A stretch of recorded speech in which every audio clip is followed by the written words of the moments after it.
I am Initialize. I am joined by Nightmare. It is good to be back in casting, and we have a Division 4 match to bring to you. First time out on the Rift, this particular split will be full Mental Jacket versus the Slowbros Academy. Done, and it's a home away from home, the Valance League, the VLPL as we like to call it. We're back in the driver's seat. Well, we're not even in the driver's seat. We're in the passenger seat to watch whoever is driving this game. We've let Jesus release Dr. Hufflepuff take the wheel, and I'm a bit scared about where this particular show match will be taking us. Well, lock in your seatbelts. It's going to be a wild one, as Division 4 often is. You'll remember back to those finals, the 5 games. I'm sorry. I'm going to have to take a moment of sadness. The Evelyn's been banned. I'm traumatized. I've been waiting to see a competitive game. Do you know why? I do know why it is, but come on, man, don't do this to me. It's because Shirtless has played 6 times more games than Evelyn than anything else this season. He's played 300 games. Yes, but I do need a moment of sadness that we're not going to see that. Curly's is here as well. There's a lot of one-trick stuff going on with the Slowbros Academy. Anyway, continue with what you were saying beforehand. I seem to be sad. No, but the thing for me is that I actually, banning away that is it, although it's very nice. Your own mid laner on the side of Full Mental Jacket plays Zed. He plays Galio, Rise, whatever, right? He plays a lot of stuff, which does okay into the Azir. I don't think you necessarily have to ban it, but I guess that's just a respect ban, just saying that this guy is so good at this champion, comparative to his other champions, that not worth taking that risk. Instead, first picking in another Troll Mage in the Orion. It's a thing to go towards, in fairness. I've seen him play that. We've got a second only to the Zed, but again, not that many games played in Solo Queue, so not always the highest we can get from the sample size. But the response is the all-star duo of Caitlyn Morgana. Ban out the Ashe, don't lock in the Morg or the Kate first, and you're now up against that duo lane without the traditional, well, at least the easiest counter into that. But you know what you normally talk about that's not been banned? Karma has not been banned as yet, and that's still a potential lot. Sejuani will be locked into Magnus. Honestly, I actually think that Karma's bad in Caitlyn Morg. You can get pushing that lane, but if you get by one piece to succeed, you die. Sivir is not awful into this lane, at least. You can use spell shield to walk over the traps. It's free mana in lane. At least bang around your abilities whenever, and of course, using that spell shield for the binding as well. Very, very important. Got the Sejuani locked in too. Got that front-to-back team fight setting itself up already with a strong backline ADC, and of course, the Control Mage halfway house carry, and that's support of Orianna. Response, though, will be Syndra Orianna. I feel like I've seen this match a few times in my life as a caster. I don't know why I've got that in my head. Two phase rush mid laners looking to throw balls at each other. We have seen this literally for 7 years. And all the way back since Season 3 on the Syndra release. We had so much, particularly prominent back in Season 6, back in the Third World Championship. On the back of some interesting mid lane play in that year. We're on to the second round of bans. Kane's been banned away from Shirtless, that second champion of his. Malphite, though, it literally does nothing. Oh, wow. There was a meme that people didn't need to hear again today, but yeah, Malphite's been banned alongside Kane, which is something that Shirtless has indexed to whenever it's banned. But again, it's banning away the Malphite Orion. That's also a big potentially it's also a lane ban against Wukong, or something that you think might get counted on their own champion. However, ABC man on that top side, he plays more like the GP in the north. In fairness, yeah, no, Malphite eventually just kind of ignores the GP. It takes a little while to do that. The early lane in particular is awkward, but yeah, it's not the worst ban ever. I think you're trying to stop some of that snowball. Fresh in banned away from Baron. That's this guy's played support. Unless you count that Lux in yeah, always not. Still pretty strong right now. Lux is definitely coming back into meta, and against something like the Morgana, we're not as effective as it could be due to Black Shield, but remember, they're still pretty damn squishy, so if you catch them with the Black Shield down or a bad timing on it, you can definitely run up with that. Shirtless, though, will lock in Zac, so unusual gank paths, tanky front line, let's bounce, all good stuff. So you ban away the Ornn and lock in pseudo Ornn counter Braum. Braum's pretty okay versus the Kate Morg. You don't get lane push in this lane. Can sometimes set up very well for ganks. If you think melee lane, you can have some aggression at some point too. But if you ever get hit by... Well, Morg was actually the original Braum counter back when he was released before, remember? Yeah, when Worlds came across that year, when Braum was hilariously overpowered, you pick Morgan to punish him in lane. With the range advantage in this TVC, I definitely expect that to go away from the Academy. Set's been locked in the top lane against House next. Loads of brawlers everywhere, and we have a full comp splitter. Worth pointing out, of course, there are the sort of community source rankings of all the various players and working out how strong they think they are, it is a joint 12th place for both Goku and Varian, whereas over at Slowbros, while their top and jungle are kind of rated dead last by the community, their bot lane is kind of respectively. Considering this is a Div 3 and 4 combined list, rank 5th for Lost and Broken is damn good, and with Kate Morg versus a very given defensive a lot of lane, agency in given this a game. lot of agency. And I can see, Sivir Braum very defensive, maybe not going to get killed, but that tower will not last long if they can keep pressure. The other thing for me is that when Caitlyn is ever in meta, I have like a checklist of things you can do to a Caitlyn to make it feel really bad. One is gank her early, shut it. Not too easy with Sivir Braum and Sejuani can't really gank that effectively. And the reason why she can't gank very effectively is one, because she plays very slowly, doesn't play that healthily, and also you're against 3 winning lanes. You're playing against a Syndra, which can definitely win against Orianna, top lane Rex, and bot lane is always going to be in favor of Kate Morg. Is that the angles you get to choose in the timing windows where the wards are down, because you get to choose when you put them in when you're ahead in lane and stuff like that, are just very, very unforgiving to a Sejuani looking for a gank. So Caitlyn's probably going to get the tower, move mid, and do the typical thing. And then the other thing is, can you get flanks off, right? Can you get behind the Caitlyn? Not so easy again when you've not got any pressure around the map. So I'm looking to see if Full Metal Jacket can take a lane against the head and say, look, I'm going to win this lane, get a good gank off, set them ahead, and then we can start trying to get flanks onto the Caitlyn, which is the core of this composition, yes. TSB Academy. On the other side, though, this has got the Zac, and speaking of counter gankers, Zac is pretty good at it. You can come from very obscure angles. That's something that, Zac junglers or people who know what they're doing with Zac are really good at doing. You come from angles that aren't warded, across walls, across behind lanes often, and you can definitely counter gank Sejuani pretty damn well with it, or look to find your own ganks early. Of course, Zac, not necessarily the strongest early dueler, but is an okay early ganker, especially because you can catch people by surprise. Zac at level 4 is where things get awkward. So you'd have to do a full quadrant and then you have to do a full clear to get level 4, really. And then Zac is at a point where he does have that extra range on the elastic slingshot, can reach mid lane from the Raptor pit if they are pushed up into tower. So, of course, if Orianna does end up getting the shove versus Syndra, in danger potentially too. I'm looking to see what Shirtless can do to these lanes, particularly because the Caitlyn Morgana does have that follow-up connect and has that point-and-click stun, and the Syndra there's just so much setup for this jungler.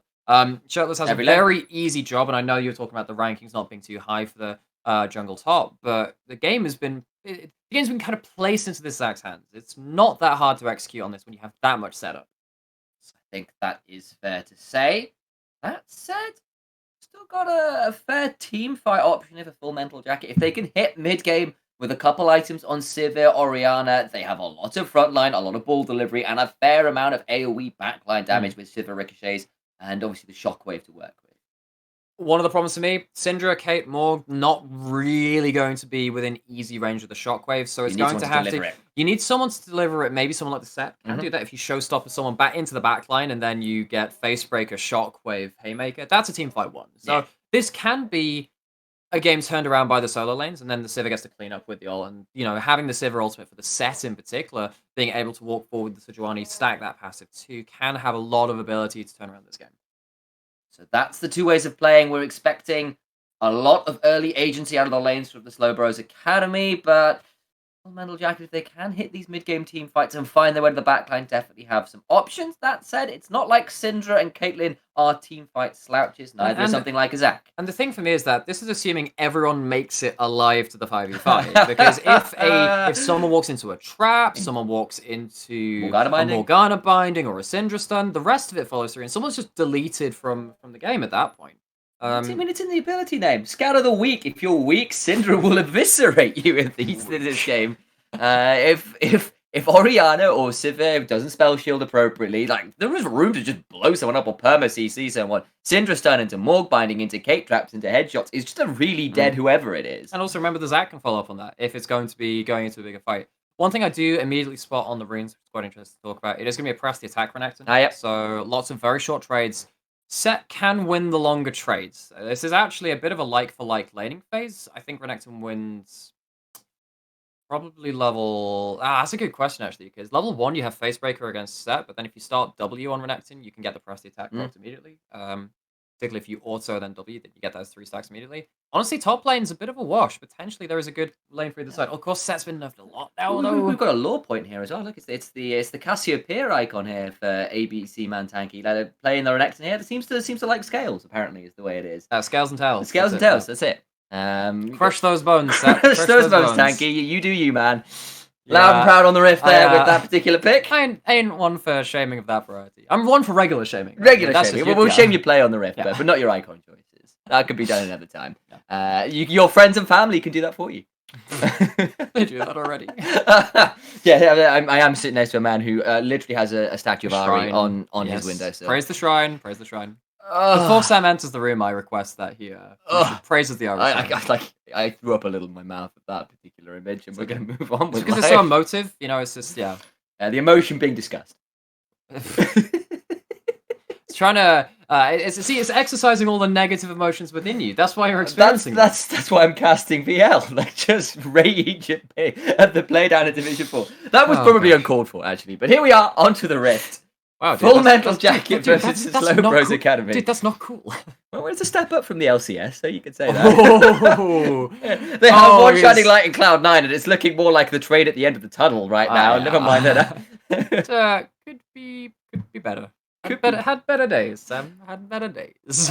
Well, here we are on the Rift, and the shots have been fired earlier. I've honestly found it really difficult to watch the LCS this split. Yes. It's been, Okay, so we're going to pause up at 10 seconds. Hopefully, Blaze is listening in on us too, so we can start getting synced up, so we're not like horribly time traveling throughout the game. So we are paused at 10 seconds. Blaze, let us know what to do. Tell us your secrets, Blaze. Cool. We are ready. We are so ready to unpause at 10 seconds. And I think we're good. I think we're in sync. We'll find out. We might be a second or so behind, but I'll take that. It's better than casting from ahead because then people get confused. But now we're in, and we've got potential level 1 plays going on here, namely because the Slowbros Academy is stacked as 5 and looking to do ye old bot lane tri-brush things. Unspeakable. So unspeakable that maybe if Braum doesn't ward appropriately or stays in a bush he shouldn't, he's going to die. So I like what Braum is doing immediately. The invade path you have is in fact they're pinging it now. You hug the wall on the bottom side, or release the one into the tri-brush. And then you walk around, and then if they're stood in that brush, they don't see you coming. Because he's stood outside of it, though, immediately it gets the tip off, throws the Q, doesn't hit it, but he's out of range, and that's it. That's the invade thwarted. And the amount of times I've seen that invade work, you would think people would have worked it out. I'm telling you, so I used to play in some, open amateur tournaments myself. Yeah. We would invade level 1 that way every game, and 2 out of 3 times it would work. 2 out of 3 times you get like a kill, you reset, you don't even have to burn that much. We'd play Ezreal Braum every game, so you have the Braum just walking at level 1. You don't beat a Braum level 1. And then suddenly, it's just a really easy way to get yourself a lead in a very safe way. Morgana, very strong level 1. Braum, less very strong level 1. You have these options. It actually could have been very interesting if one team walked into the other as a 5-man stack, so it would have been much more even. But as it stands, nothing happens. Nothing blown, regular starts. The initial tech has been replaced by new tech. Maybe we'll find an answer to that particular answer, I suppose. Wow. In the next game. Answers to answers. Wow. I've never heard something so profound. You know what I was trying to get at? Like, development escalation. I am very surprised Caitlyn is not continually ordering this wave and forcing. Okay, the reason you don't do it on the first wave is overshove the first wave. Then potentially, then you do get the second wave being frozen close to the enemy turret and potentially having power shot helping out the other team. What they really want to do is shove level 2 here and then go for an all-in onto the other lane. You can definitely see with Sejuani pathing alongside that, there is definitely setup for action down here if people do end up in bad positions in lane. Oh, come on, you're playing Kate Morg, you gotta shove him in. They've got a melee support, auto the guy. Come on! Alright. Do the thing! Do the thing your lane is meant to do! Alright, so the thing is, if Caitlyn Morg ever ends up being shoved in, that lane is not done what it's supposed to do. Right now, it's dead even in the middle of said lane. Deliberately so, perhaps. It definitely wasn't being hard shoved, that's for sure. Both junglers on their second buffs, potentially setting up something down here. Keep people out from under tower. You can see that on both sides. Renekton once again finds a way onto Dr. Hufflepuff. Fortunately, he's not a badger, he's a man who's definitely struggling. It's all hail the bumbling badger. Of mediocrity, yeah, that's the phrase. never mind, that's looking very dangerous. About to go on a bit of a tangent. Instead, we're going to see some danger. And actually, as we spoke about it, Zac finds his way down bot. Says running not here is recalling. It is a 3v2. No second jungler intervention. Binding lands. Navarian in trouble. Exhaust comes down. And that will be the heal flash out of the bot side. That is why you can sometimes go shove in as hard as you'd like, as out of the haymaker damage goes ABC man Tanky with a well-timed slice. Gonna throw it out there. That trap was not in time to run up the Braum. I don't know whether it was on cooldown. Possible. Might have just ran out of ammo, but either way, the CC chain didn't come through. It's still 2 summoners away from that bot lane. But of course, the exhaust was blown from Morgano. That's not actually the ignite either. It would have been nicer in this lane because you do have so much kill pressure. The exhaust either way blown, trying to shut down that kill. I know that exhaust is just unfeasibly strong right now, so I can understand why people run it regardless of situation. My hell, that's not nearly bloodthirsty. But then again, we are starting to see things like double exhaust bot lane coming out, which is just... Yeah, we saw that a bit last split. We saw it not even that long ago in the LEC, people running double exhaust bots. It's definitely something to happen, but Tanky looking for a ward and finds Sejuani. First blood to Set, who punches down the crocodile and finds himself a swanky pair of boots to go with first blood. At least he didn't give up that flash as well. Would have added some salt on the wound. Braum putting up the shield does of course help. Means that if Sivir gets caught, just block out some of that damage on the way through. And as it stands, got the teleport back to the top lane. Now there's a teleport advantage for the side of full man. I can see if they teleport back to man,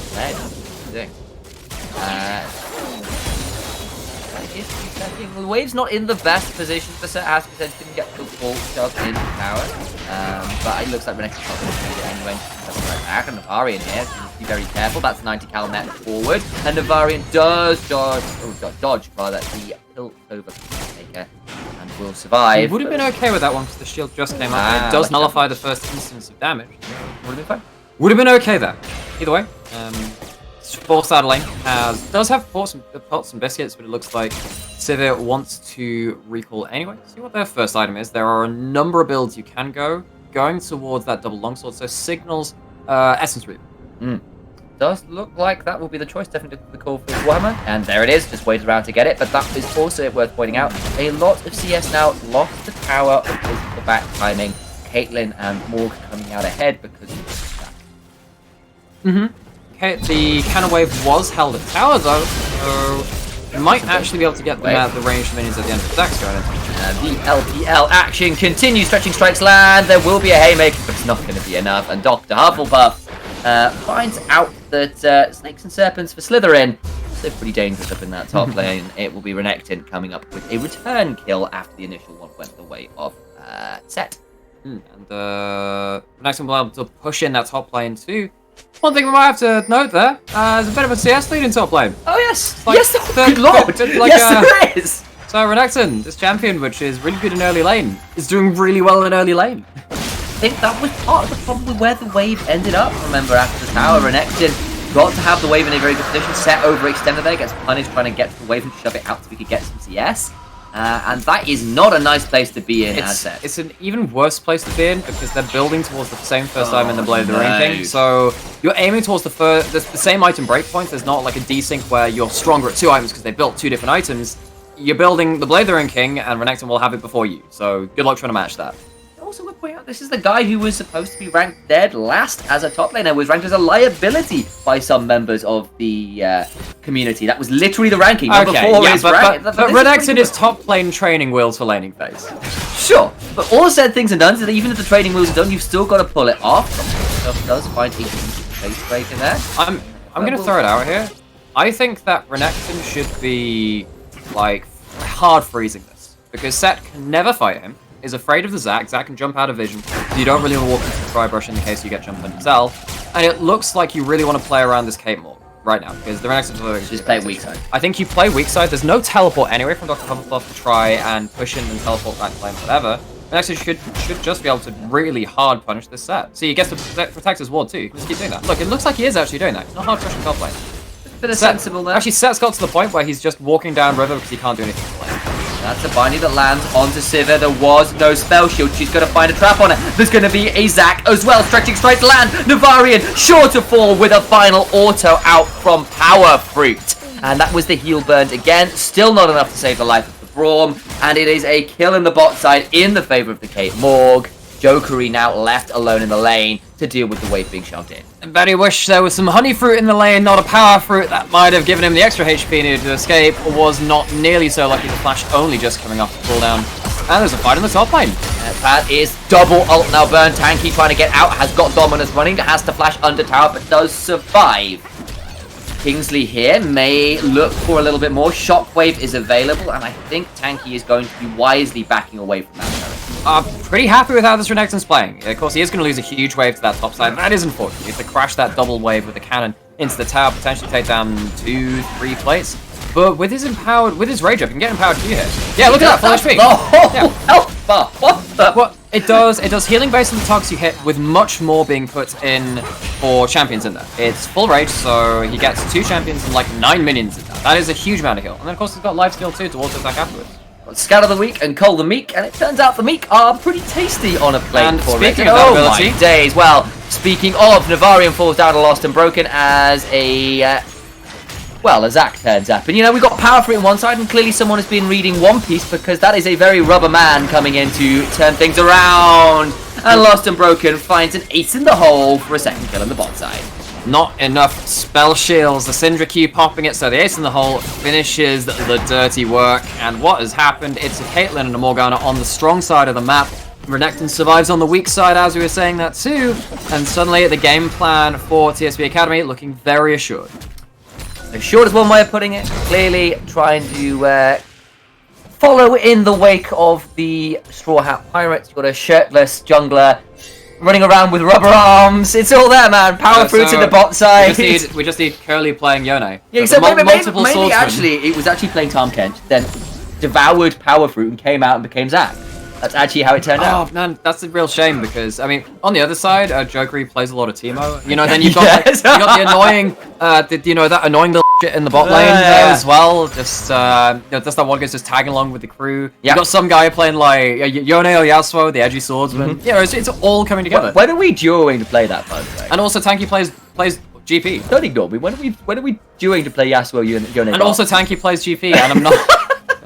Guys, my brother refusing to duo me here. That's pretty sad. But Power Fruit is turned up on the top side. Tanky is going to try and find a way. The Soul Shackles are run away from. Binding misses, and Dr. Hufflepuff manages to finagle a way out of them.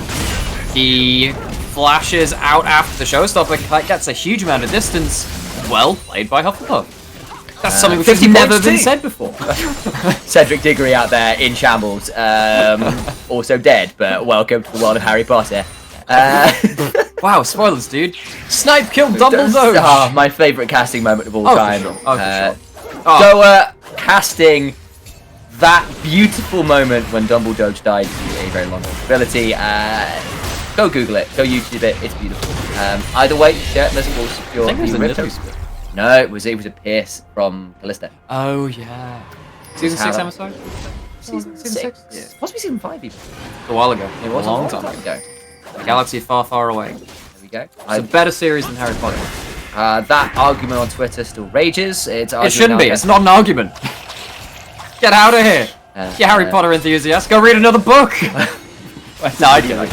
Alright, well, Navarian's in trouble with the route. He's going to find a trap and because of that, the glacial fissure out. And now here comes the rest of full mental jackets to try and turn this around. The flail lands. Stump from Syndra does a hell of a lot of work, but that was a well-timed spell shield, even if the Dark Binding did miss. Now, vision control is very much in favour of TSBA. They're going to start up on the Cloud Train. Big thing there was that Kingsley couldn't quite control the corridor with the shockwave. Then that means that as soon as TSB get through that choke point and are not afraid of the Orianna anymore, they set up the Caitlyn traps, and this area control is now theirs. They might as well go for a steal though, so Johnny's over the wall. Goodbye. Not getting out of that. Yeah, and Kingsley maybe should have thought about picking Morgana themselves. It would be Kingsley Shacklebolt then. You would have the Soul Shackles. The synergy with names, the Harry Potter references, they're all there, but Navarian flashes away from said shackles, and Kingsley still not there to turn that around, of course, because he's not playing Morgana, and therefore ruining his own namesake. Unfortunately so, and at least he gets to ruin the tower. That's cool. That's pretty true. Gonna get some free Well, not Kingsley, it's the other team. Get that. It's like, wow, which, yeah, what am I going to segue this into? Lots of plays going down. Very, very close to that being first down. And when first tower goes down to a Caitlyn, it's the amount of gold they have available to them and the ability to move into that mid lane and continually shove down towers for the rest of the game. It's just really obnoxious. Alright, well that binding is not...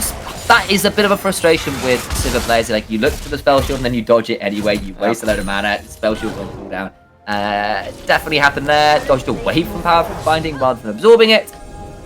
Spot of bother, but lost and broken power through. Definitely here, gonna find Navarian. Rooted in place. Is the cupcake? There it is. That's just headshots for days. Stand beside me used to run away. And Navarian will get out, but it's the heal burned again by Jokery to keep the Braum alive. I really like what Lost and Broken was trying to do there. He tried to put a trap between the Braum and the Sivir to try and stop him mid-jump with a second trap. Didn't end up working, but it will secure the tower. Too much HP lost. Remember, they still have Ace in the hole. Could look for There's no mana there on Sivir. Wouldn't have been problems. Yeah. Freak out there. Definitely having flashbacks. Definitely. That's a lot of damage on Soriano. Kingsley takes all of it. 100-0. Curly 101 says calculated with the outplay. But and yeah, well comboed, gets himself a multiple. I mean, you're always gonna have a multiple pull ult choice at least. But yeah, gets himself a decent Syndra ult. Gets the Comet, gets the Scorch, gets everything he absolutely needs. Does have an amp tome in inventory for reasons I can't comprehend. Not building towards that loons. Maybe just had the extra gold in inventory. Wanted to build towards something afterwards. And, no, he just stopped and didn't want to build anything after. One item Syndra, the entire game. It's like 0 damage to end of it. It's NPC shopkeeper Syndra has a variety of starting items just there to sell to the rest of the teammates. It's like Nexus Blitz. Yeah, that's exactly it. The lanes have shoved, and there's Caitlyn up 25 CS, 201, Infinity Edge to part of Essence Reaver currently. You said there is a checklist of things that Caitlyn needs to be doing. Has Lost and Broken hit it thus far? For sure. Got several kills in lane, massive CS lead, taking down turret plates, and is moving to another lane to do exactly the same thing for the next 5 minutes of the game. Herald will be coming up in the next 2 minutes too, and Zach is looking to make the issue even worse. Alright, stretching slash will hit again. That's going to be the Glacial Fish to buy time. Here comes a teleport back, but Navarian so down low does get out of the Soul Shackles just in time, but that is the exhaust. Dr. Hufflepuff gets a face breaker, but it's not the stun. The ace in the hole, blocked, so no kill will come through, but both of the bot lanes are super low. But Syndra has face-checked a Sejuani. He doesn't seem to down well care. There is the showstopper, but the Black Shield now on, and shirtless lays Dr. Hufflepuff. Cedric Diggory, PhD, falls down, and ABC man Tanky will clean up the Sejuani as well. And it's ABC as easy as 1-2, but not quite 3 kills in that skirmish in the top lane. Tower goes down though, and once again, the Caitlyn is being played towards. There isn't the counterplay, there's not the range. You haven't been able to get any damage onto that carry, and they're going to lose an inner turret for the back end of that fight too. Orianna, at least, Kingsley Shacklebolt doing his best to do things and advance the plot in other areas of the map. Hufflepuff fails, but the auras do not. I genuinely can't remember who that character is. He's the guy who arrests Dumbledore. Oh. He is also the person who's like the liaison with the Prime Minister. Oh, yeah, the other one. Aura, pretty cool dude. He's like a double agent. Nice. Pretty cool dude is Orianna as well. Robot chick who blows people up with an ultimate. Quite cool. That was the worst segue I've ever heard, Sam.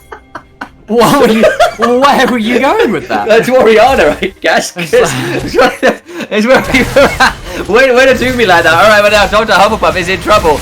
Does have, of course, the Black Shield. Does Lost and Broken rather than Dr. Hufflepuff, that is. And the Scab of the Week does land onto Magnus, who has to flash out before more damage land. And an engage from Set goes a little awry. Tries to go for the flash face breaker. Black Shield exists. Does get the initial stun. Doesn't get anything afterwards. And the showstopper, of course, was on cooldown. Not enough damage there to follow up. It's just going to be at least the flash taken away from Caitlyn. It's probably worth it, actually, in the grand scheme of things. Because most of the game plan for Full Mental Jacket now will be, can we kill the Caitlyn? If so, can we do it now, please? Can we do it now, please? That is the cry of despair. Shockwave lands on 2, and Curly now in trouble. May well fall, no flash, no hope. and it will finally be secure, but it was pretty damn close. Shirtless going in, but it is a 5v4. The Soul Shadow is going to be run away from. So, that's the Sivir running wild at the back end of this fight. Navarian so down low. Caitlyn on a killing spree, trying to clean up the back end of this fight. Dr. Hufflepuff has got to run away, but the double comes through as Piltover. Peacemaker securing more. Triple. Wait, there's a Penta. There's no flash. There's no mana, and but they have Ace Null. Ace Null. No mana. One more. No. He can't get it. 5-0-2. So he has a blue buff. That's the thing. Not quite enough time If you heal for the movement speed, you have Nimbus Cloak, you get one auto, maybe a lucky crit comes through, and you go for the ace in the hole at the end of that. Might have been the Penta.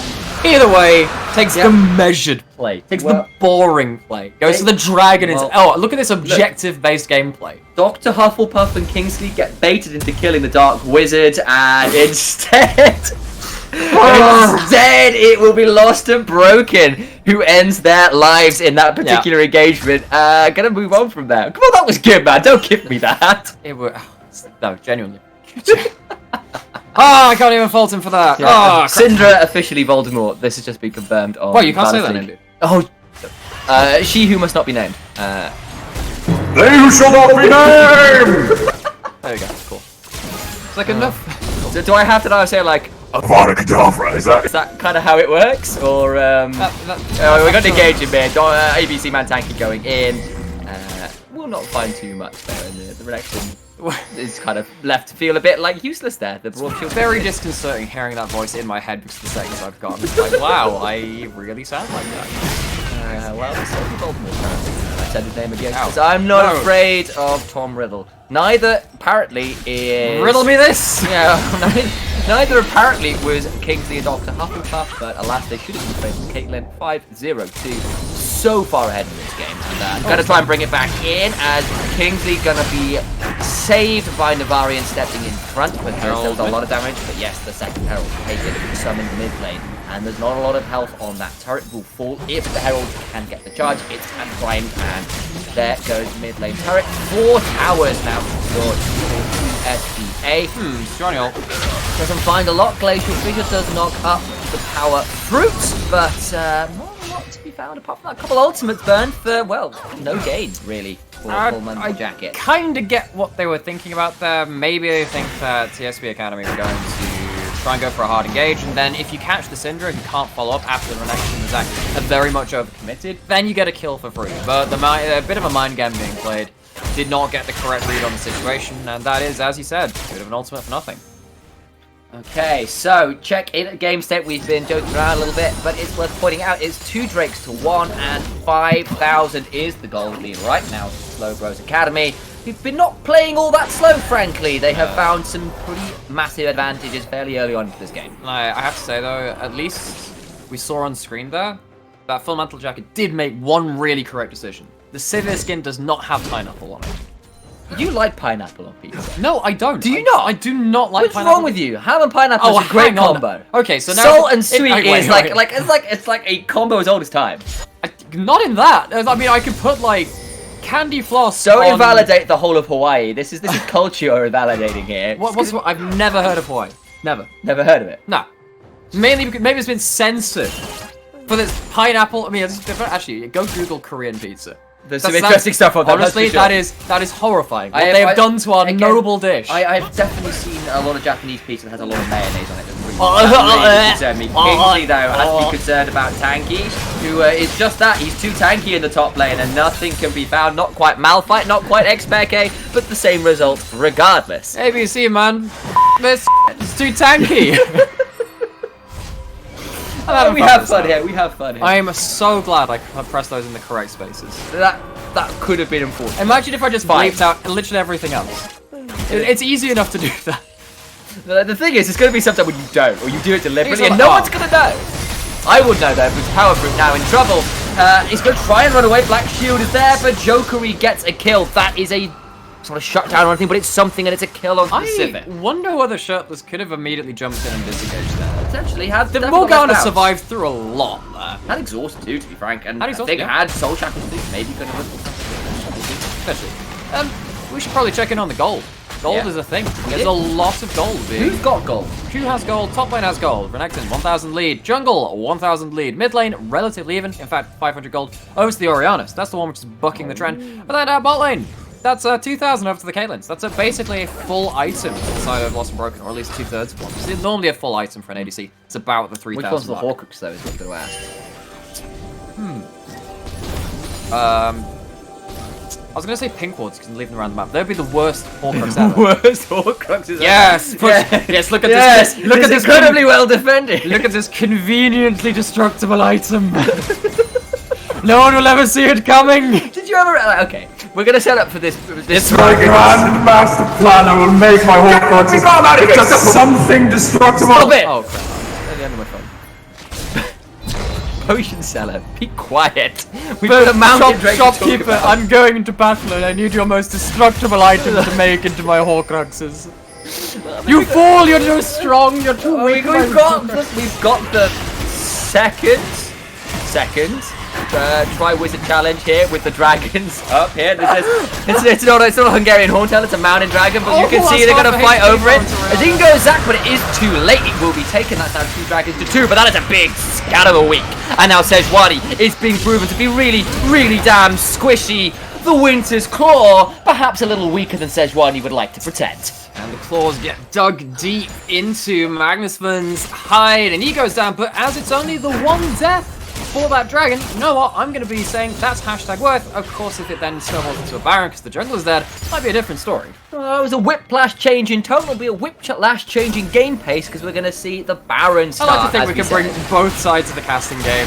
Sometimes the serious, sometimes the fiesta. Right now, it's the objective-based game. I hope you guys have found yourself a nice sunny spot, well socially distanced, and got yourself a nice drink because the fiesta is continuing and the Brazilian weather will continue here on the Rift. The Baron is started, and I don't think we're going to see you contest the whole of Full Mental Jacket not turning up. And that will mean a huge prize over to TSDA, even if they did not manage to secure themselves that second mountain dragon. Is fiesta Brazilian or Spanish? Is it in Portuguese and Spanish? Is it one of those words that you share between, like... so, but I generally, when I think fiesta, I think like the Brazilian sort of street festival. Okay, yeah, no, that's... I may well be completely like wrong. That's a very big possibility. No. So I mean, I'll let you Google that, and I'll cast this game for now. You find out for us. This has been a game, I think, is the way of putting it. You can see. I mean, yes, it is used in, yeah. It's Carnival, Sam. Carnival. That's- Yeah, that's definitely the one. Either way, that's what I was going for. It's that kind of same Joey. But like we use yes, like it's not Carnival. Maybe we should. I mean, there's The what's Anivia one. Yeah, festival. That's Festival Queen as well. Yeah. Yeah, that's a really cool skin. It's really, really cool. I think Papercraft is my favorite. Yeah, no, I very much like a lot of the Anivia skins. I think the black one. No Anivia in this game though. No Anivia in this game. Oh yes, the shield to block the precisely nothing. That's an unfortunate time. Well, it's good he stepped on the track and then get headshot. Ah, but no, he used the shield after the shot. That's what's okay, wow. Yeah, not sure. No, the thing is, like, every mistake like that can potentially cost you the couple of hundred HP you might have needed to get out of the next situation, or next game away. Because it's going into a siege, you probably need to make that siege breaking play. You may find yourself being engaged. So careful, and Navarian so low. You said about that 200 HP, and bloody hell, did it get close. Yeah. Cannon minion here will finally re-aggro onto the tower, and it's Magnus actually who is down here defending. It's not the top laner, that's a 4th level disadvantage. Dominus is popped. Flash in from Tanky, and the killing spree comes in for the Renekton.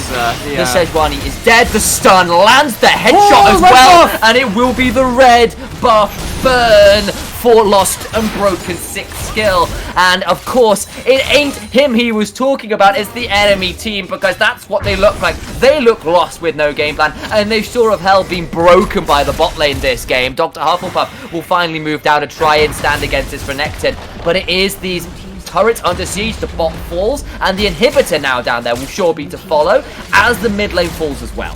And to paraphrase Bring Me the Horizon, what doesn't kill you leaves your base broken instead. Lost and broken instead. In this case, 6-0-2 on the Caitlyn has been pushing lanes the entire game and is not stopping now. be lost and found, but all they're finding right now is death. There's another route onto Navarian. The Glacial Fissure ain't bad, though, by time. Bot lane inhibitor falls, but it's Dr. Hufflepuff now having to run away from Tanky. Down 2 levels himself. Flashes before he gets the showstopper and gets cold to death. Meek is the boss this game, and he will die for the 4th time. A rough one for Dr. Hufflepuff. Maybe would have been better off with a Badger in this game, as Kingsley also taken super low. And maybe, just maybe, Slytherin backs out with a fairly hefty advantage in the base. Yes, someone saddle my Badger, for we ride for glorious battle.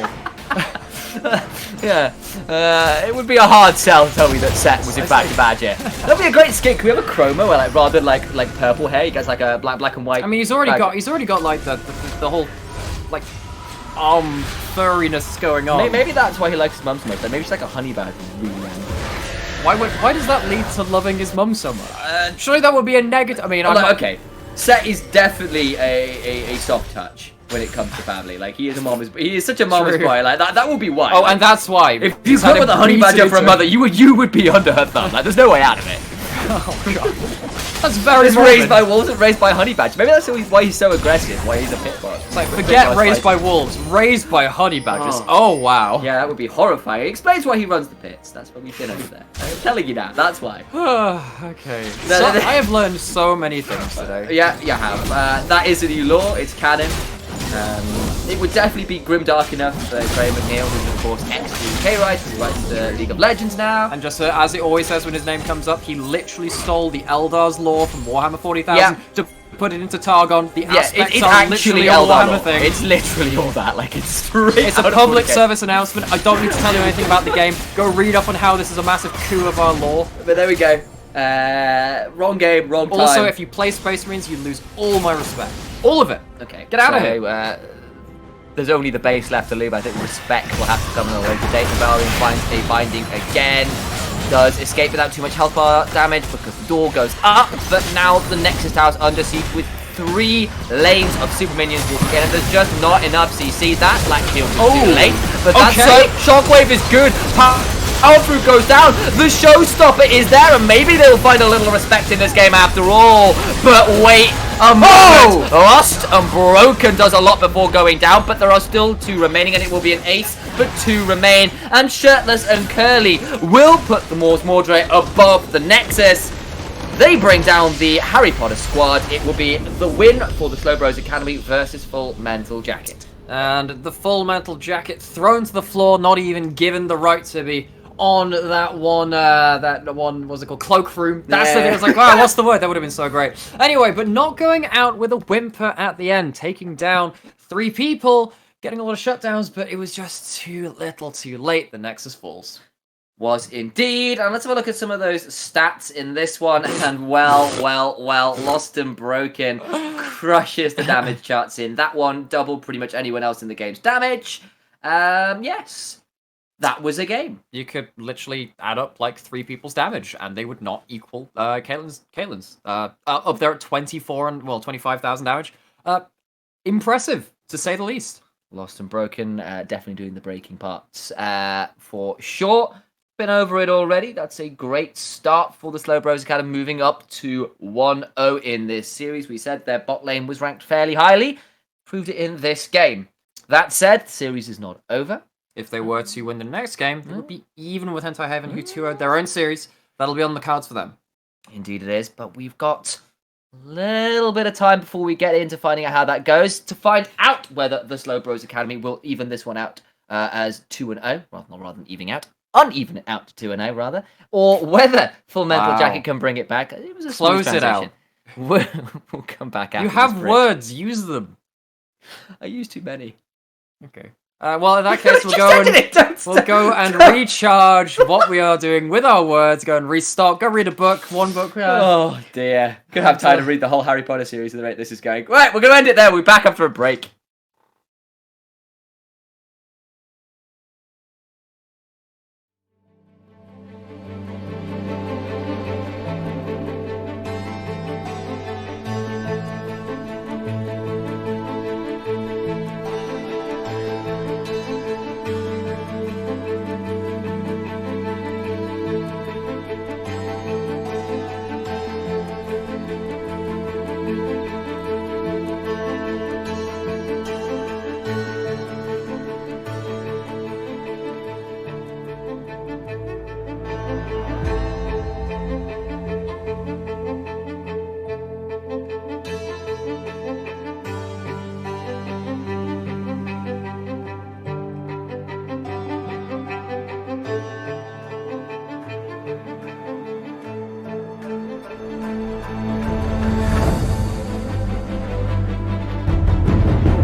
I'm so glad we were unmuted. Okay, we're unmuted now. Hello, we're back.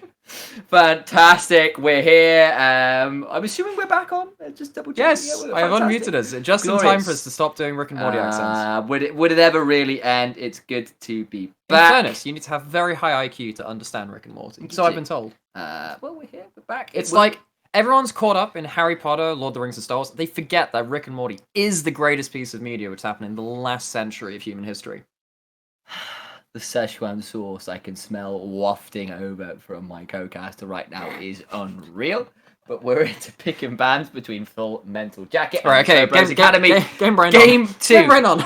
All right, so it will be the Evelyn first band again from the Slowbros Academy. They do not want to give Shirtless that particular pick. Again, he's an Evelyn 1 trick. Don't want to say it. Maokai and Amumu, the same bands from last time for TSBA.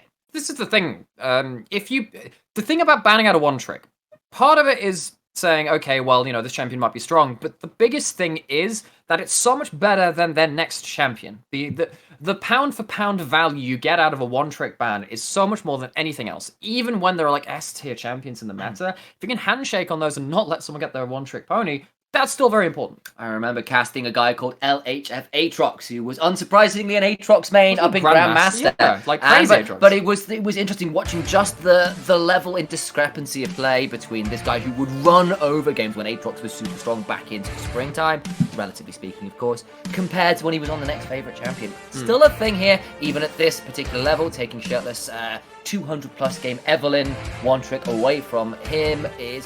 really. Ash first pick, though, may well still be the option here for PSBA. Stepping away from the Caitlyn towards another hugely high priority pick here, specifically for the AD carry. So the Morgana's banned out this time. We'll see no Kate Morg locked in. Of course, that was first round on red side last time. And with the Azir banned away from Curly, it will be once again Kingsley going towards the Orianna. This time with the Zac themselves. They have themselves that Wombo setting up already. Absolutely is. That is a fabulous ball carrier. Can do a lot of work to get Shockwave set up. Certainly a little easier to get in the backline than in the last game. Morty. Yeah, I need you to take this ball, Morty. Take it all the way into the enemy team, Morty. Oh, jeez, Rick. I don't know about this. I don't really want to dive in just a pile of goo in this one, Rick. Yeah, okay, with that. It's actually really bad for my voice. I will not do that again this time. All right, well, that's enough from us there. Ironically, it's normally me being Rick and just being really salty. But okay, over here we have got the Leona locked in alongside Ornn. That is triple heavy engaged now. And immediately you have two targets. It matters diddly squat if you ult them with the Orianna. You ult the Ornn, the other is like, okay, cool. You've taken like a quarter of their HP.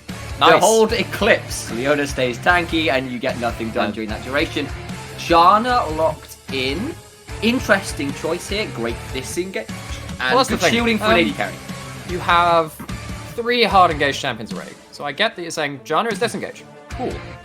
You don't really stop the Call of the Forge God with this. So actually the Janna can be picked off. The Janna is very high value if someone else is being engaged on. If you are the person who is getting engaged on, though, you don't protect yourself that well. Imagine if someone locks in like a hyper assassin, really high backline access champion right now. Or even bluntly, just looking for something that can do enough poke from range to force Janna back to peak. She is a squishy damn champion, and yes, you'll get a Fiends, and that's something, but even so, it's not HP. It's not HP, all that kind of thing. Hell, something like a Nidalee would do a lot of work to just chunk her out from a long way as well. Assuming you can use this. Again, I'm paraphrasing here, I'm sure there's better champions for it, but you understand my thinking. I do. So Silas and Kayn have been banned away. Curly does play the Silas. Would have been pretty okay into the Orianna. Allows you to brawl quite a lot. I don't think it's great into stuff like Zac and Janna. You're a melee range champion, and Zac and Janna can really lock you in place for longer than you really want to be as someone who needs to be having a pretty high DPS uptime to kind of continue sustaining through fights. On the other side, the Malphite has been banned away from Dr. Hufflepuff again. Of course, the Maokai was also aimed at him. They want to take away some of these hyper tanks to stop the strength of the front-to-back team fight coming through. Well, that would be a super safe bot lane that is locked in. I like Janna, Xayah. If you know the enemy bot lane is going to be pushing you super hard, how do you kind of try and save yourself? Xayah will get outranged by Ashe. Outranged by Ashe with the volley. You have to use your feathers straight through waves, which is, you can do that. You're against the melee support. But the problem I have now is that Xayah is often balanced around, what are you trading your ultimate for? In this game, there are any one of 3 things already locked in that you want to trade your ult for. Or Ult Leona, or Ashe ult. So or Zenith I'll Blade. put this straight out there. Anybody who remembers Wolf, the SKT support, really, really rates on Leona as a way to counter the Xayah. Leona throws out a Solar Flare, you get the cooldown for free. Solar Flare is a significant cooldown. Call of the Forge God then come through, and Xayah has nothing she can say about it. Locking in the Shen is another form of safety, and that offers something, but there are a lot of very easy ways to blow that Xayah ult right now. Lilia's been locked in too. It's actually the first game it's the first game I've Yes, actually, this it is the is. first game I've casted Lilia. I've played enough of it, I know what it does. One thing which I immediately spot is that if you get your mark onto Xayah, it doesn't matter if you ult or not, that sleep registers, because it's about Double sleeps. So you will, even if like the channel starts and you go into ult, you will be slept, and then you will finish your ult and come back down, and you'll still be asleep by the end of it. So it is quite a long time. But Lilting Lullabies and Sleepy Trouble Bubbles, all the sleeps in the game currently on one side right here. I will go have a nap. Yeah. I've also got to get ready to play-by-play that incredible skill, Watch Watch Out Eve, which does ridiculous amounts of damage for a skill that sounds relatively harmless. One shot by the watch out. Yeah, watch out for it. Well, yeah, you need to watch out for it. It's literally the thing. Okay. I really like the dedicated engage options from both sides, but I'm a little worried by full mental jacket and the fact that they have to rely on Zac so much.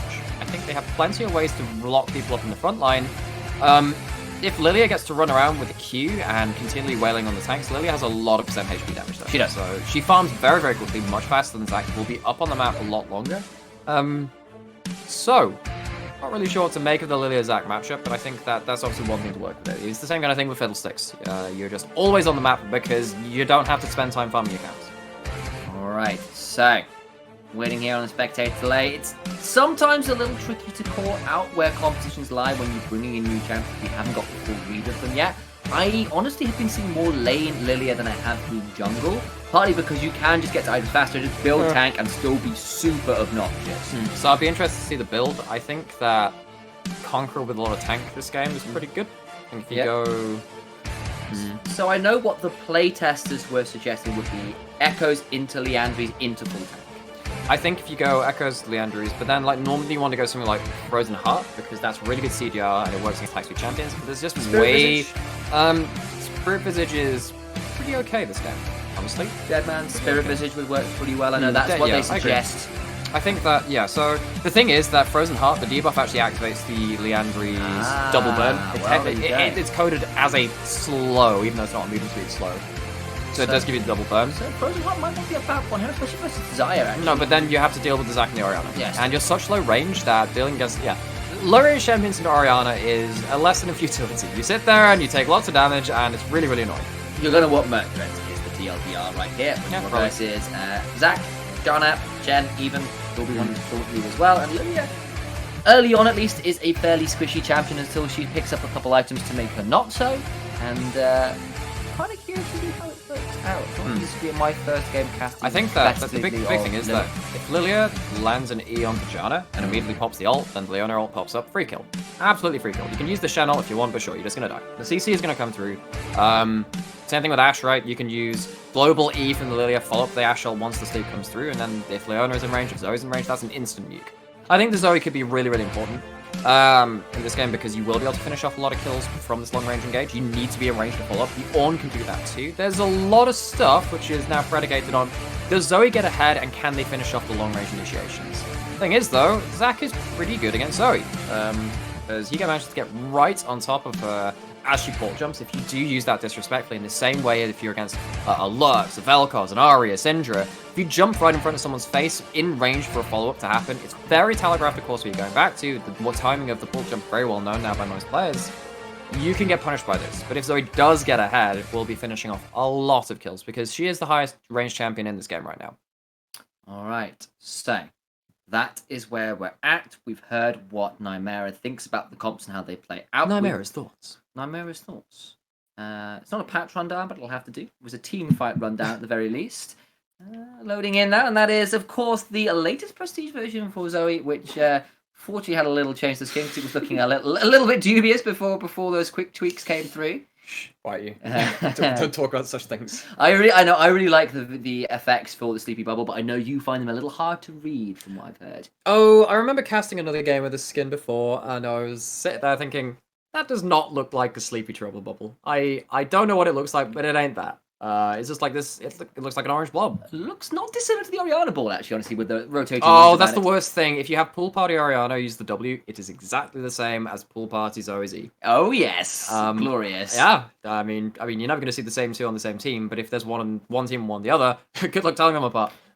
That's what happens when you start getting skin lines that come further and further. You do end up with a little visual muddiness that can start popping through. As a reason for a long time, a number of skins were banned in game, more competitively at least. Underworld TF was really annoying, but that's for different reasons. Because there's more about hitbox clarity. Yeah, clarity is the main big reason. one.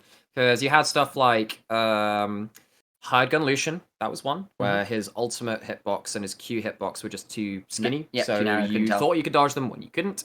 Underworld TF, his cards on his Q would sway midway through the air, which made it really hard to track them and try and dodge them. That was a bit pay to win as well. I can't remember the other ones which were in there. Blitzcrank. I believe one of the Syndra ones was it the Arclight Syndra, I believe, was for a while because the balls were really hard to spot. Oh, that would make sense. Yeah, I seem to remember that. There were a few out there. I know that. Yeah, there were a couple. I know that. What was the one I just said? I said one before that. I don't remember. I was too busy thinking about the skins. Ah, damn. Sorry about that. All right, it is going to be the Dark Harvest Lilia as well. I'm aware that did you mention that already? By the way, the what? The Dark Harvest on Lilia rather than Conqueror. No. So I'm just saying it might be worth mentioning that one, if only because I know it's something that a number of jungle Lilias have been going towards. I know it's what a lot of the build sites have suggested. I'm aware that a number of higher level players have been a little bit more dubious on it though. I don't mind it because it depends. When I've run Lilia. But, well, on Nexus Blitz, which is not the best thing. I've done it on Summer's Rift 2. Cool. Okay, I am paused at 10 seconds. I'm ready to go whenever. I'm so ready. We're ready. Get to time travel again. Just like that, we're into game, synchronized, and ready to cast some League of Legends. We are here on the second game of Full Metal Jacket versus the Slowbros Academy. Slowbros Academy currently up 1-0 after a pretty dominating victory off the back of Lost and Broken, kind of running away with it on Caitlyn. Won't be so easy this game. Still has that long-range AD carry, but this time there's a lot more backline acts. That's from the likes of the Zac carrying Essential.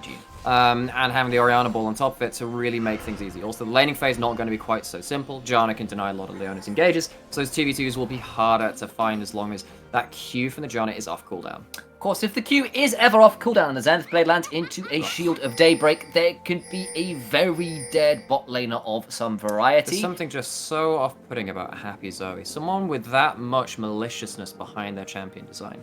It just shouldn't be allowed. Psychopath. Yeah. I mean, that's why Star Guardian Zoe is the best skin, because it tells her, it shows you her true colors. The fact that she is a villain. I know, but you don't like Madoka Magic, you wouldn't say so. No.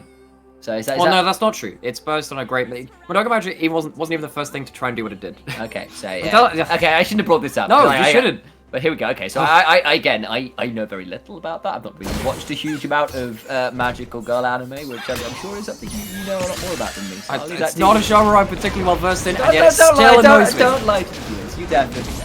You've been maybe you can ask the lads at Hentai Haven about that. I love the fact that I cast a league where that is a legitimate team name.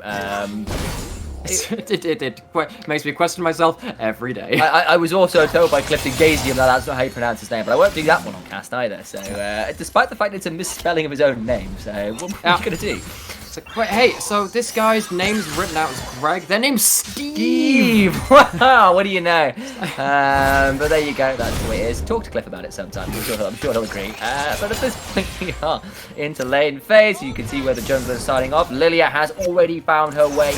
Powering through the jungle, she is so damn fast. Zenith Blade lands, that's the start as well. Level 2 there, nice and early, and Navarian has to flash. The healers burn as well. Take Ignite! I feel I have seen this in lane before this series, Nymera. Take Ignite! You're a Leona! Why have you got Exhaust? You're never going to be in range to exhaust the Oriana. I guess you get to, exhaust the Zac. Exhaust Zaya? yeah, but Can't run away at that point, and then with the Okay. Ash slow, you just perma slow. no, it's just Ignite is really, really important. In this kind of game where you are going to take some lifesteal and carry, you can have the Fiends coming through. And also Ooh, the that's early sad. pressure for those level 2s. Got the Hufflepuff Raspberry. baited Tanky there into a fairly poor Searing Charge, which hit a wall and not Gem. As a result, this will be kind of not much of a muchness up there. You can see where the various junglers are. Lilia now on her Gromp. That's the red buff being started by Zac, and the Scuttle Crabs will be spawning fairly shortly. Keep your eyes on who manages to get to those early. You can see with Ornn shoving up and Zoe as well. The priority is certainly there for Lilia, so expect that particular form to pick up the first level upside. Oh, I will look for that myself. Keep your eyes on it. Eyes peeled. Why would one peel their eyes? It's just a horrifying That sounds, phrase. it's like that Futurama booze all over again. Yeah. Would you like to pay an extra 50 cents for melon scoops? It's just... Futurama was a dark show in a lot of ways. It's a wonderful show. I miss it every day. It's just, It's, we were blessed with that show. we were. Lilia picks up initial Scuttle Crab. Zac goes back early on. We'll have the Chilling Smite available, and it's looking like it's pathing down to the thick wall behind bot lane. It is a gank path for Zac. Is only level 3 though, so I'm not sure what the range is like on the elastic slingshots rather to get into lane. So from he's there. only got the 1 rank, and it's not that long rank. Level 4, that's why you say that's when you really want to gank for that, because, well, it's the longest thing ever. Oh, he just jumped into the 2 people. That was a bit sad, and Lilia will secure that. Gets the double scuttle. Does get double scuttle. Why did which is Zoe a get Ignite? huge- Why is that fair? Why is there a cleanse underground? I was going to talk about junglers getting No! double scuttle, that being important. Instead, we're going to talk about Zoe RNG mechanics. Curly, clearly a master of this champion, has a second Ignite in hand as well, so... Yeah, one in inventory. You did it like God. The actual summoner. The actual summoner. So, like, you take that up with the right design team. To Twitter.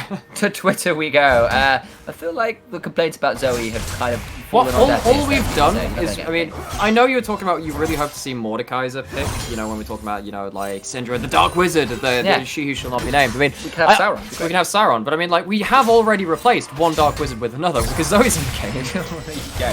That's a lot of damage on Dr. Hopkins. Ow. Flash out after a slap came out of Ornn.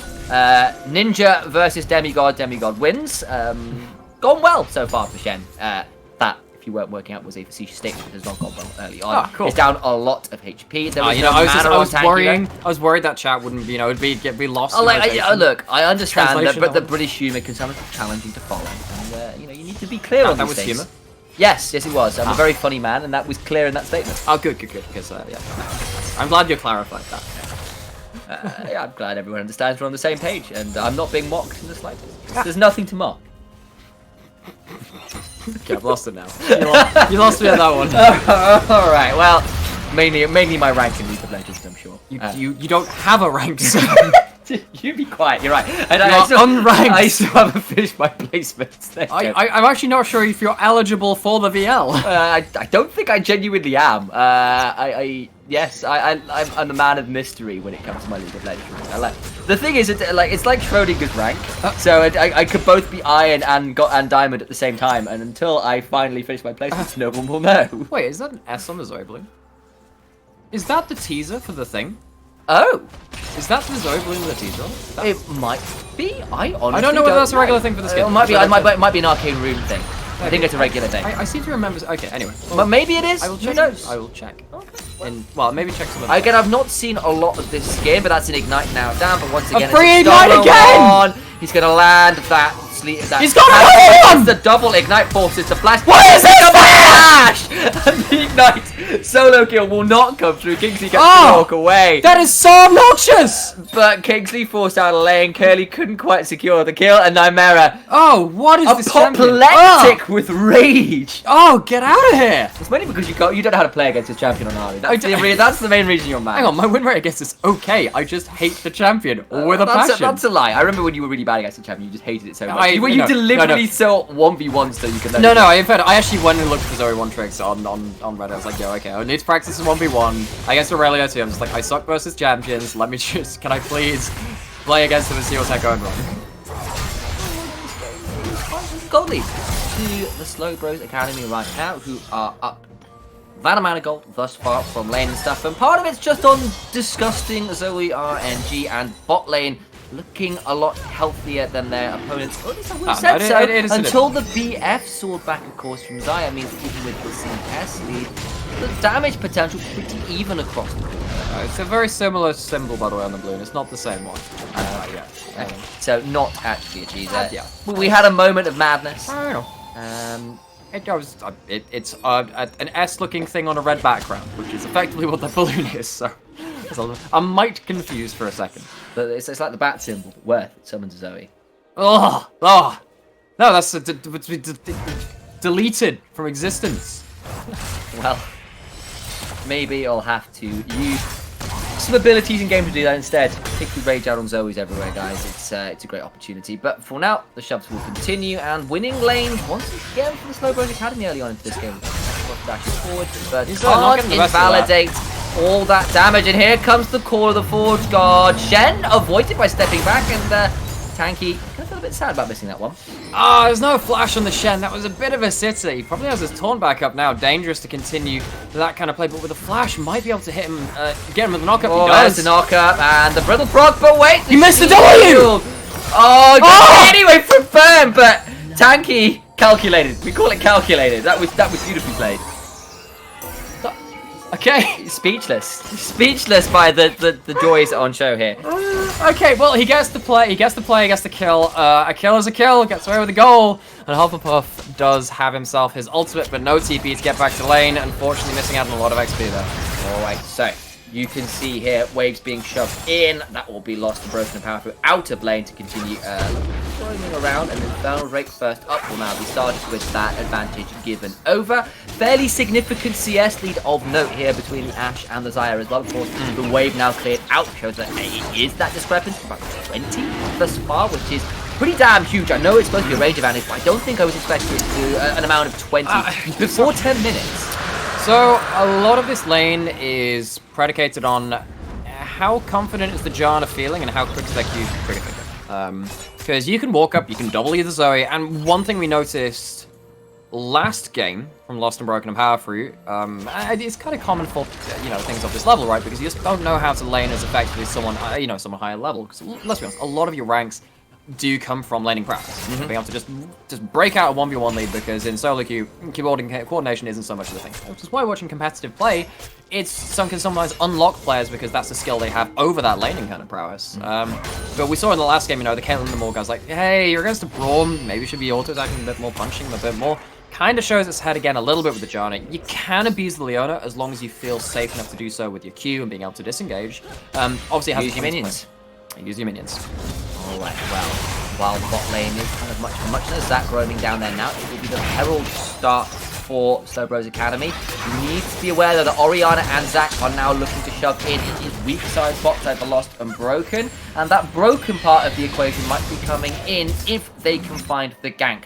There is some missing pings coming out and warded pings come out as well. They know it's happening, but they've stuck around. This is pretty bold. There is a Ornn with TP. Sure, here we and go. ult. Oh my days. Oh! Shockwave. They walked up. The Featherstorm comes out. Lost and Broken. Going to try and escape, but now under tower. Magnus does flash for the kill. Doesn't go into passive. The heal buys time. Double kill in the bot side.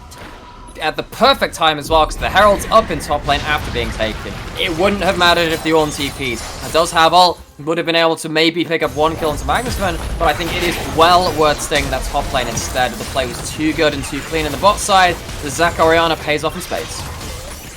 Spades to dig some graves, because that was pretty brutal. They knew it was there. They walked up, and Zach just jumped them with the ball, and they ended up dead, I think is the way we end that particular sentence. The end. But for now, the game continued. It's still about a 2,000 gold lead in the favour of the Slowbros Academy, but we can see Full Mental Jacket, I apologise, doing a decent job of turning around, but that is the solo flare out. Remember, there's no ultimate on Jokery right now, but Ashe Arrow's still on cooldown, and Slow wasn't quite on for long enough for the Zenith Blade to come through and follow up. It was a decent timing window to attempt something there, because of course Xayah did use her ult to get some feathers down, try and put out some damage for that double kill bot lane. Of course, the cooldown for that pretty long, and like, speaking of long, not long in this world is all.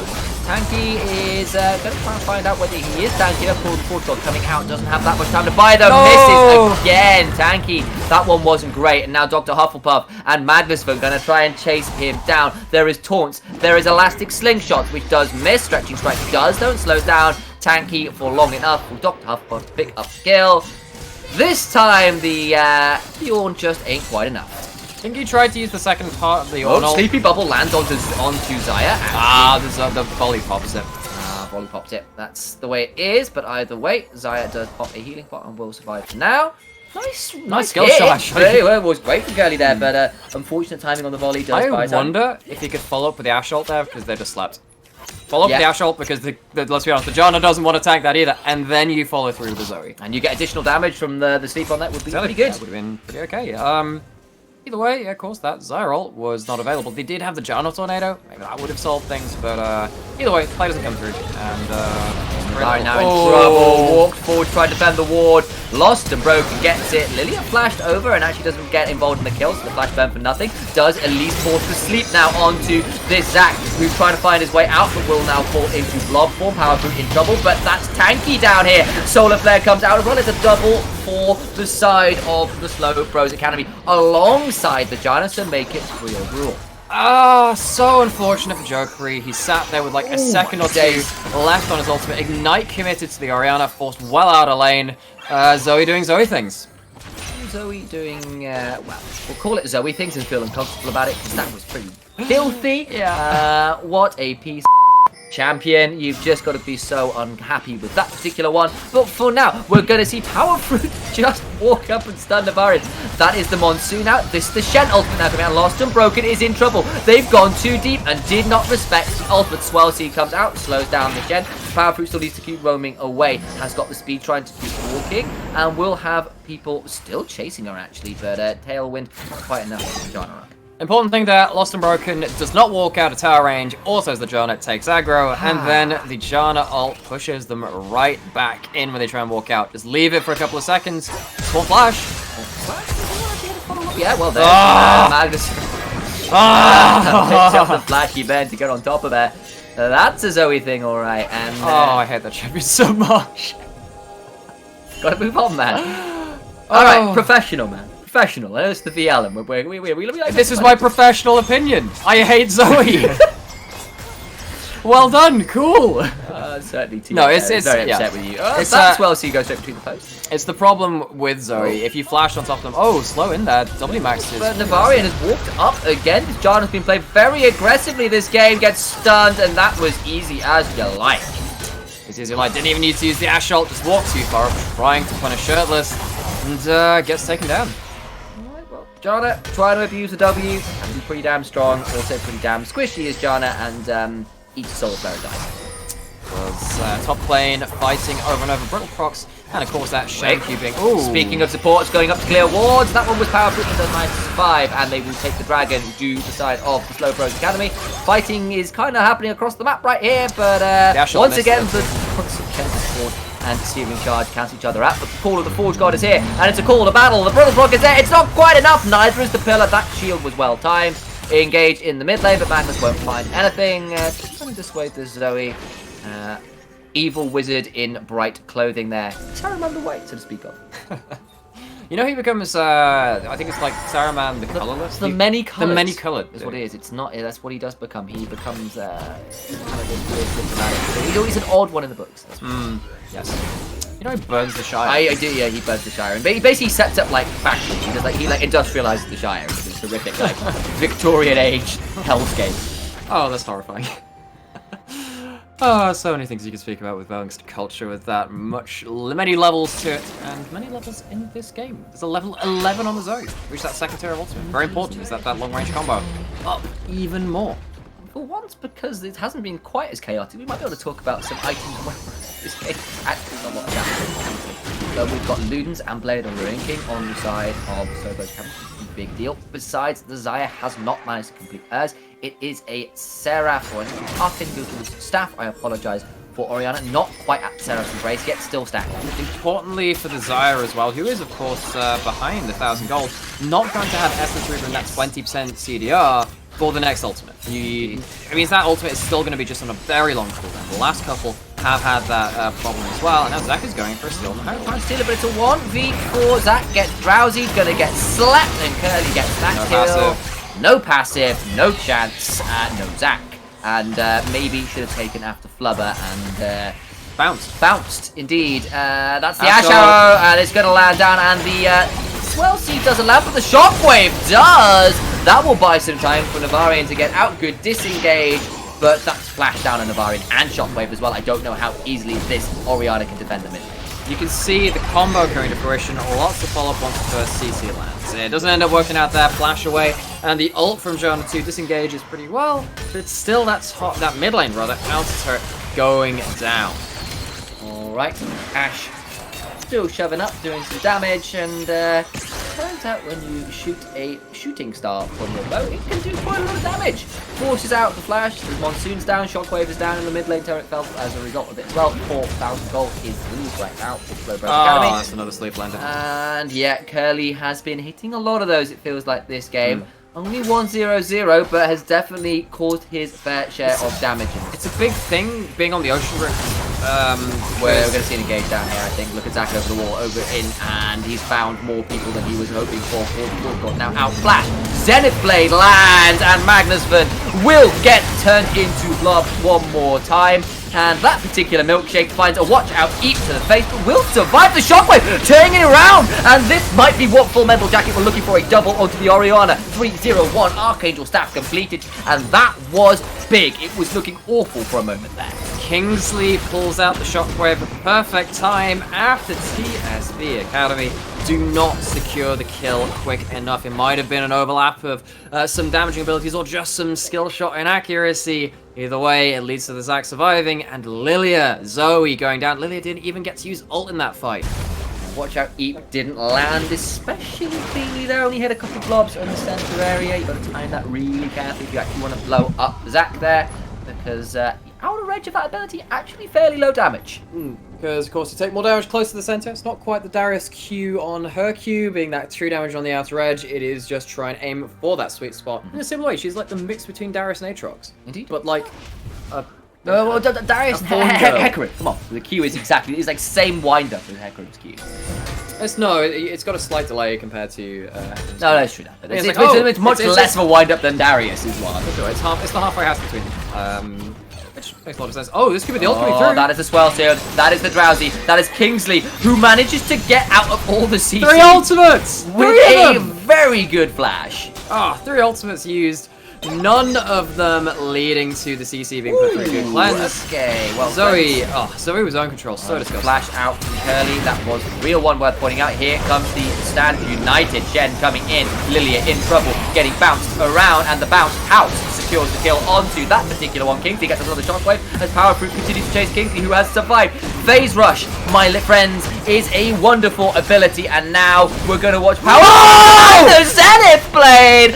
Phase Rush, eat your heart out. Power Fruit with a huge Q at the end of that fight. That was blind too, I think. I think that there was Archangels was available. There was land it. Or Seraph's rather. The Seraph shield was there. Didn't come through in time. The fingers not quick enough from Kingsley, and we've been praising him so much.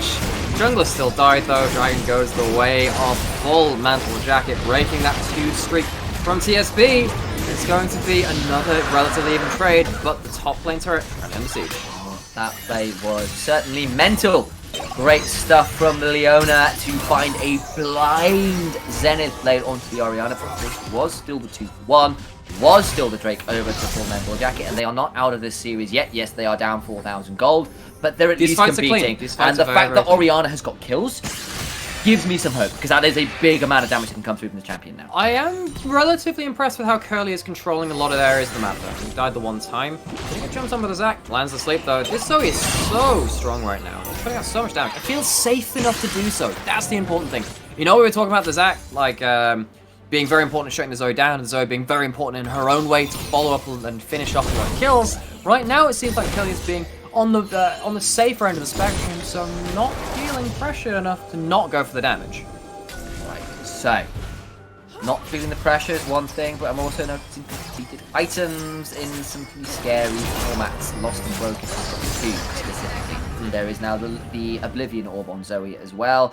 Not the best versus the frontliners of Shen and Zac. If you hit Zyra or Orianna, yeah, or even, or bluntly, even the Janna. I know there's the Athenes in there, but she's squishy enough that it's still going to hurt. And yes, if you, as Zoe, you know who you want to hit. Hit those front lines. You know what you want to do. See, track those items coming in. The Ornn items are coming in. The Abyssal Mask input put up to the Infernal Mask. And in the Sunfire Cape to the Forge Fire Cape. So the increased stats coming through there will help the front line of TSB to last a little longer in these fights. Speaking of one of the other frontliners, pseudo-frontliners, the Liandry's for the Leah. The percent HP coming through alongside the passive. Is that actually Zac and Shen not being so safe in their endeavors? No, yeah, pretty good anti-tank work with those 2 items complete. And work wall as well. Flat comes through, but it's engaged up in the air now. Magnus going in, but this slowed down by the swell seed. Oh! That is a solar flare into a lilting lullaby, and good night. Full mental jacket. The Ash Arrow lands as well, and you can put this game to rest. That one probably broke it wide open. The channel wasn't even cast there. It wouldn't have mattered. Huge solar flare from Power Fruit. Take the power back. He takes it into his own hands, and it's going to be a Baron and 4 kills for TSB. Well, you can see the Baron going down. I called it there. That is 4 kills. That is going to be the Baron. That is a lot of control over. They didn't even need to Slowbros teleport in the Ornn to call the 4. Didn't even need Shen to do didn't that. even ult. Couldn't do it, I suppose, to get knocked out. Well, the shield would have come through either way. It's Teleporting in now. Need just the tankness. Need tankness because Power Fruit is not looking so healthy there. They can get it in. They will surely finish the round fairly quickly. Jonas can maybe try and steal. They don't have a They smite. don't have a smite, but it's gone down. And a little bit closer than perhaps they would have felt comfortable with, but either way, Baron secured. It's on 5. They can back, and they're now up over 6,000. It's that famous moment in ALCS history when Bloodwater, I believe, was XG stole the Baron with a Jump Tornado. Yeah. It's happened before. You know, there is a precedent for it. I remember. Actually, I remember Sneaky stealing a dragon. It might have been an Elder Dragon with a Lucian W and the Ardent Blaze.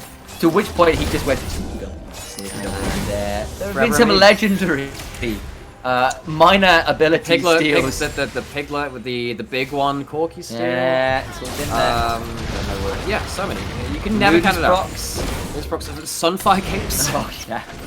That was probably the most impressive. It's like, that one periodic damage over time of like 20. Score losing to Rocks Tigers off a 2 might want to level up, but Magnusson is going to have to hope for a little bit more than that. That's the Shen shield burnt through, doesn't get to turn up, neither does the Zac, and once again, the Slowbros Academy are finding pretty massive teamfight advantages now. Might of the Ruin King is the item for Ash that's been upgraded, and she is running rampant in the back end of these fights.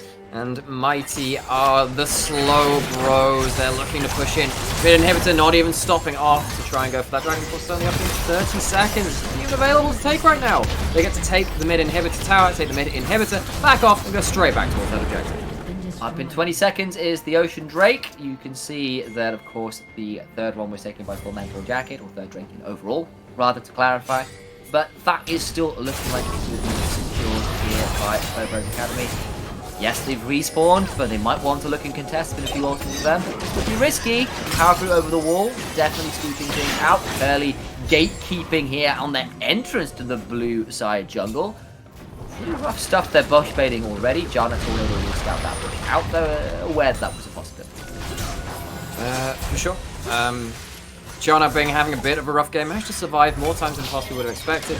It's still not in a happy place at 0 and 4. His front line is just not tanky enough now. No armor being built up. Spirit Visages and those Mercury Treads means that they don't even get the time or the confidence to go and approach the dragon. It is sole point now to TSB. Flash. Solar Flash Flare rated. misses because of a good flash from Navarian. Dana survives, but the weather definitely should have brought some sunscreen and checked that weather report a little better. Oh, that would have been the dream life. Of course, it's not the case. And, I think that's one where you don't say that the solar flare misses. I'm gonna throw that out there. It was on target and it was flashed away from. For me, that is a successful skill shot. Unless you expect that everything has to be. Oh, the drowsy. Oh no, that one doesn't.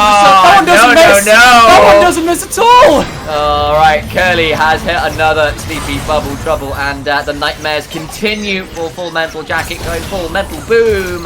This game is looking pretty rough as Magnus been put to sleep again. Charge in from Tony. The elastic slingshot. The stump from the Ash Arrow will call out the Feather Storm, but here comes the Shockwave, turning things around. And maybe they've gone too deep. Maybe they can find some more, but not before ABC man finds some more kills. Kingsley taken low, and Lost and Broken will get the double. It's the double, and it's alongside the full team ace for 2 of their own name. Going to upgrade the Ludens at the very death of the game. Jana looking to see if they can shield some towers, save their life. I don't think they can. The sleep lands. Misses the Battle Star though, but it ain't because gonna they're matter. already dead. Already dead. Who needs to stay alive any longer? 19 kills to 10. It's over a kill a minute thus far in the VLPL.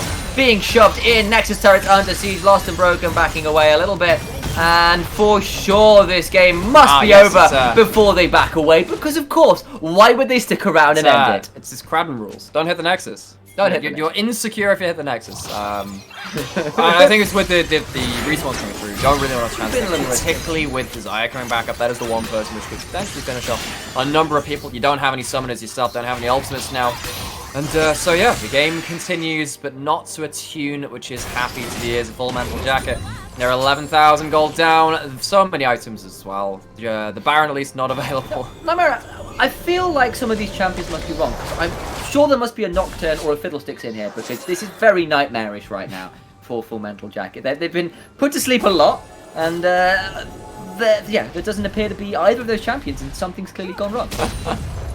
I mean, that's a fair and apt analysis. That's yeah, no, cool. Yeah, you win this round. All right, so a little bit of facetious commentary aside, we are going to see this game looking pretty far out of reach for Full Mental Jacket. They have got an Oriana at 2 items. They have got damage on that champion, but Xayah is still a long way away from being a true threat in this game. And the front line, if nothing else, is just so damn tanky for the Slowbros at this point. I am asking myself, can the Wombo from Full Mental Jacket actually win them a team? Catch 5 people and absolutely everything? Maybe. Maybe a Shockwave gathers everyone up for another taunt. We saw that under the Inhibitor turret. If you do that with enough people and Zac is in the correct place, maybe the Xayah gets to root everyone. Now the question is, what's the chance of everyone who can deal damage being in the same spot? Because honestly, Ornn and Lilia can also do a lot of significant damage. And Lilia's got herself a Spectre's Cowl now. He's not so far away from. He's pretty tanky yourself to the Shockwave, frankly. There's no Void Staff or the like on Oriana, so may well survive that engage, honestly, and then can start putting out her own damage, put people to sleep, re-engage. Mana Dragon on top of it too. Mana Dragon for Ornn, very, very valuable. So that's coming through as well. There's an Infinity Edge on Ash. She goes and touches the team punch. She goes. Oh my lord! Well, that's a very late ult. It doesn't even matter. The bubble was on the ground and she touched it when she came out the ult. The pop from that kills the Xayah. Well, bubbles go pop, so the Jokery's health bar, and the Xayah is dead again. That's Magnus. I don't think Zac wants that. Watch out, Eat misses, but the Drowsy does not. Lilting Lullaby, plus a Zenith's Blade, plus a very hot Zac. Feels like I've been saying that word a lot this game. Curly taken low, will pull the jump away, but Shirtless gets that kill. But Curly actually does pull in the end. I'm not quite sure who to. It was the Oriana who gets that kill, but at the back end of it, Kingsley falls. Anyway, 4 for 1 thus far. Dr. Hufflepuff will run away. We'll look to find some help from the rest of the Wizarding world another time, because for now, the Slowbros Academy will beat Hogwarts' finest here, looking to shove in and take down the rest of these Nexus towers. Moving now onto the Nexus, it will be a clean 2-0. Dr. Hufflepuff, the 1 man remaining. Jokery's back alive. And onto the Nexus. Well, onto the Nexus they move. Fountain diving. Currently the Slow Brothers Academy. GG 2-0. Pretty clean, all things said and done. And going against the Pokemon convention, the Slowbros being that Water Psychic type, find themselves the super effective move versus the Full Mental Jacket Steel types on the other side of the rift. They come through 2-0, and it was relatively clean. I think it is maybe a little rusty, some way of putting it. That's you know, the water, the steel, Full Metal Jacket. Yeah, quite good, quite good. All right. So looking into these damage graphs, not a pretty sight. Frankly, the whole team of the Slowbros, outside of the Leona, obviously did exceptional work in terms of damage. Zoe doing a lot, Ornn doing a lot, Ash doing a lot. Hell, Lilia, with going half tank, doing a lot there. The rest of the squad for Full Mental Jacket spent a long time getting poked out, not doing a lot of work. I am just looking to see what's happening with interviews because we have been told we are having an interview after this game. Of course, it's now finished. So we're just going to be hanging around to see who is coming in and what their role within the team is, so we can prepare those things, those questions and stuff. Okay, it looks like interview is ready. I think I'm going to talk to Rao. Hello, hello. Congrats on the win. Hello, hello. Thank you. It was really yeah, just because the name is different to the stuff on there. What role do you play in the team, just so I can tailor the questions a little bit more to what you're doing? Oh, I'm the ADC. Got the ADC. Lovely to hear that. Oh, that makes a lot of sense. Well, of course. Well, in that case, I guess we've got to start off with that Caitlyn game. In game 1. Seemed like everything went to plan. How did you prepare this strategy, and how easy was it for you to pull out on the games today? Well, we scrimmed like 2 weeks ago. This was really fun, and we have a guy. This is really looking at the other team, so we knew what they're about to play. So we're like, if we get Gate Morg bot, should be fine. Get another winning lane somewhere else, and then we should be steamrolling them, which actually happened. So yeah, that was actually really fun. Caitlyn got off to a pretty stellar start in that game on your behalf, but of course the second game, the Ashe, looked pretty good in lane early on, but then we kind of saw that dive under tower where you kind of found an Orianna and a Zac in that bush. Walk me through that play and what happened as you were kind of thinking about. I saw you guys pinging out that they were going to be there. You walked up anyway. Run me through the thoughts there. It was kind of awkward fruit, and we were like, yeah, we should go place a ward, because they might be around, and when we wanted to ward, they were there. We kind of knew, but the vision arrow was on cooldown for like 30 seconds, so we gambled and we lost. But because we were sat there thinking, oh, maybe they could TP in with the Ornn. He's got ult. Oh, that's a really good combo. Ooh, no. Yeah, we decided to, because Ornn was top, if I'm correct. It was just you had the Herald on the top pushing. lane. You're trying to go for the plates, but so potentially you could TP in and but go ahead. All right. Something else we'll probably want to touch on. Obviously, you guys pulled out Lilia as well, new champion to the Rift. Have you guys had much chance to practice with her? What are your kind of thoughts on the champion in general, how she fits into team comps? Well, you need some kind of tank to tank the early game, because you really need 6. And then Shelby's kind of smurfing on the thing, like the dare.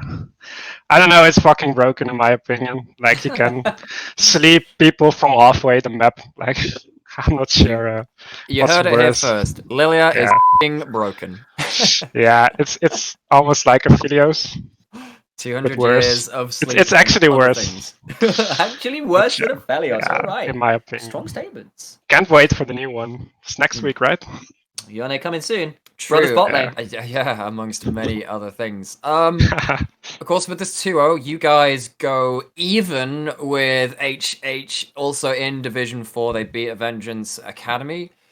So looking at this division for this split, what are your thoughts on the division? I guess this is the time for you to be confident if you wish, but is there anything really you're concerned about in this group, or do you see yourself, of course, shooting for those finals and not really having much competition here?